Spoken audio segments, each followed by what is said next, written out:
Overcrowded animal shelters need our help. Animal shelters across America are in crisis and running out of space as they struggle to find homes for all the animals in their care. Although the number of animals going into shelters hasn't changed all that much in recent months, the number of adoptions and foster homes for these animals have declined significantly. There's a lot of talk about pandemic puppies adopted early in the COVID-19 pandemic now being returned. But the evidence suggests that this simply isn't the case, at least not recently. However, there are several factors contributing to the shelter crisis across America. For example, there are the staffing shortages related to the overall nationwide workforce shortage, as well as inflation and other economic pressures.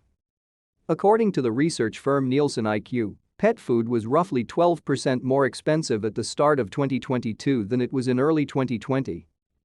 And then there are the consequences of rising home prices, rents and eviction moratoriums that expired earlier this year, leaving people reeling. For shelters committed to life-saving, this is a perfect storm. To stay up to date with latest top stories, make sure to subscribe to this YouTube channel by clicking the button above this video. DFW area families are feeling the pinch as record high inflation affects all aspects of our lives, including our ability to care for our pets. Dallas Animal Services is currently feeling these impacts and is operating over capacity with 784 cats and dogs that are waiting to be adopted or temporarily fostered. The greatest need is with medium and large dogs, as well as neonatal kittens, newborn to 4 weeks old. Neonatal kittens are a vulnerable population in shelters because they require round-the-clock care that municipal shelters typically do not have the resources to provide. Since 2015, my employer, a national animal welfare organization called Best Friends Animal Society, has tracked shelter populations and adoption needs through an annual dataset. Our 2021 dataset shows that over the last year, adoptions did not keep pace with the increase in dog and cat intake. To determine why, Best Friends commissioned a survey by the Torrance Group and found that 25% of respondents claimed they couldn't find the type of pet they wanted, and 23% cited that their financial situation and the expense of owning a pet prevented them from getting a pet. There are ways our Dallas-Fort Worth community can make a meaningful difference for pets in need now. Choosing to adopt a dog or cat from Dallas area shelters and rescues, such as Dallas Animal Services, will help to make space and relieve pressure in those shelters. If you are considering getting a new pet, now is the time to check your local shelter or rescue first. Dogs and cats of all ages, sizes and personalities are available.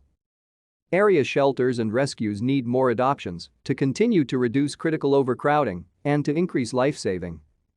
In most cases, adopted pets are also spayed or neutered, microchipped and have received age-appropriate vaccines, giving you one of the best financial savings around.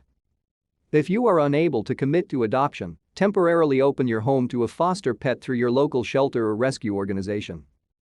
By fostering a pet, you help to free up space in the shelter and be part of your foster pet's life-saving journey to an adoptive home. It is free to foster and, in most cases, medical care and supplies, such as food, litter boxes and crates, can be provided by the shelter or rescue. Not only will you reap the intrinsic rewards of saving a life and all the benefits that come with having a pet, but the financial responsibilities of pet ownership are minimized. During a time when people are experiencing uncertainties, including job changes, housing insecurity and economic issues, pets can be a source of comfort and companionship. Now is the perfect time to add a pet to your home, whether it be through adoption or by temporarily fostering one. The responsibility of saving pets is a community issue that can be solved by the involvement of the entire community, including community members, government leaders, shelters and other animal welfare groups. Through collaboration and community involvement, we can provide better support for pet owners, efficiency in shelters, and more life-saving outcomes for pets. When a community supports its shelter's critical needs, we see dramatic results.